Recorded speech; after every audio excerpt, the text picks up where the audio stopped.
السلام عليكم الناس زوين، كنتمنى تكونوا كاملين بخير وعلى خير. حاجات لكم من بعد الفطر ديال الغياب، بغيت نهضر معكم اليوم من القلب للقلب على شنو وقع مؤخرا في الحياة ديالي، على الخدمة القراية والتحديات الرياضية اللي مازال مستمر فيها الحمد لله.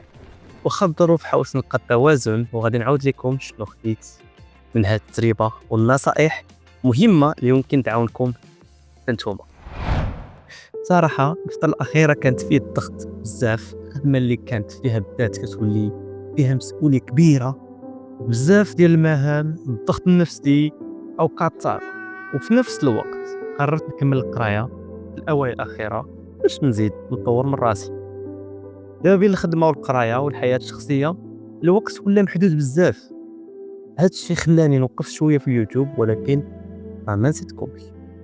بديت كنقول في بالي خاصني نرجع، خاصني نبقى حاضر غير فيديو كل فترة، لأنني عارف أنكم كتشجعوني وكنحس بهذا الدعم ديالكم. وسط هاد الزحام كامل قلت مع راسي ما نقدرش نحبس الرياضة.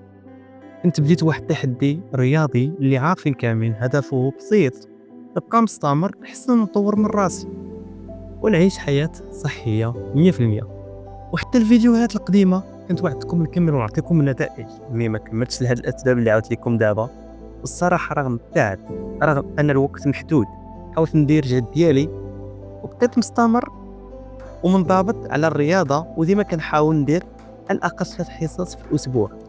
ودابا كنشوف بالبنية الجسدية والنفسية والتركيز حتى في المعنويات.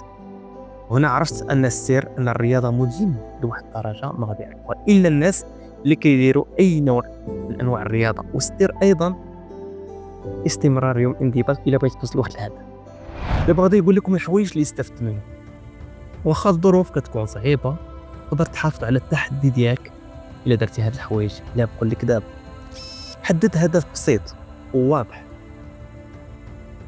ما تقولش غادي نبدا غير جوج سوايع ديال الرياضة في النهار، لا، بدا ب10 دقائق كل نهار، غير تحرك وكنوعدك غادي تولي عادة عندك. الحاجة الثانية خدم على تنظيم. أنا كنت كنخلي وقت خاص بيا بلا تليفون بلا تشتت، كنخدم فيه على راسي، خصوصا فاش كنقرا ولا فاش كندير حصة الرياضة. يعني ما كنديش معايا التليفون نهائيا. ما تقارنش راسك مع الآخرين، راه كل واحد الظروف ديالو. خدم على راسك وخاصك غير تصبر وغتشوف النتائج بعينيك. الراحة اللي هي ضرورية، ماشي كل نهار خاصك تكون ورا الهدف ديالك، خاص ايام كتنعس مزيان طلع في راسك باش ترجع اقوى من الاول. دوبا 4 الحوايج اللي استفدت واللي كنصحكم بها. في الاخير كنبغي نقول لكم واخا الحياة صعيبة، واخا الضغط، الوقت، المسؤوليات الى اخره، الا بغيتي تقدر تلقى فرصة باش تهلا في راسك تبقى مستمر. ماشي ضروري تكون مثالي، ولكن خاصك تبقى حاضر.